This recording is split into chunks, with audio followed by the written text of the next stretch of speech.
During our first project day, we were asked to find these stakes and locate the plant right below it. And we were asked to rip out the grass and weeds surrounding it and lay it in a circular formation around the base stem of the tree.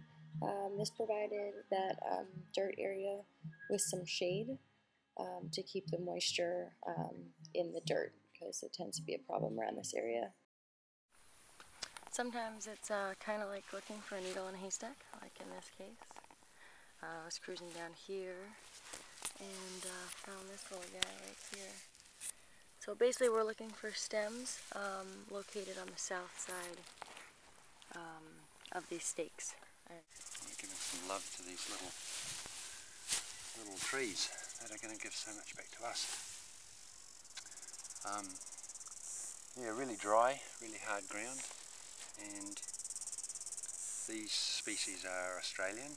There's a mix of acacias and eucalyptus, and they really need to be mulched and released from all this high grass, given a bit of respite from the rabbit problem that we've got. And in a few years' time they'll be really up, so in 5 years these trees will be up above 4 or 5 metres, and we can start planting fruit trees and other native trees in between. So this area up around the back of the land on our south side is the side that we get our cold winter winds from. So we're trying to grow the biggest trees at the back, and then down in the valley there we want to create pockets of shelter where we can grow small vulnerable trees, particularly subtropical trees, citrus, macadamias, avocados, lots of things like bananas and pawpaws, things that grow fast and give us food fast. Yeah, these were all planted last summer. And there was 1,000? I think so. About 1,000. Is that what John said? I think he said 1,000. He said a third didn't survive. Yeah. He thought. Probably most of that third is up here, where the ground is really hard and the rabbits ravaged them. I just want to mention with the planting that when we got these trees, all of these trees, except for the exception of a few natives like the totara and the miro, they're all trees that we bought, and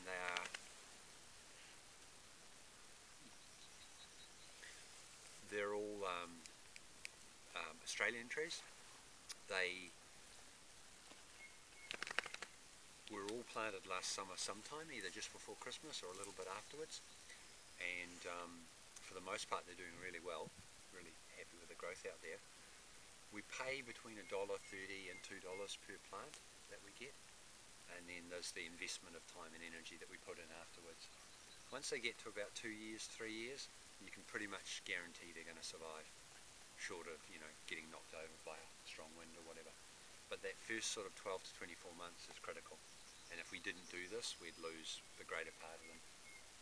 So we're going to bring in some mulch and mulch these trees, which will help give them some protection against the sun for a couple of months until the rains come back. Tree guards can help against things like rabbits and hares. We didn't actually have enough, and we were putting the gorse around in little barricades where we knew the rabbits were especially fearsome.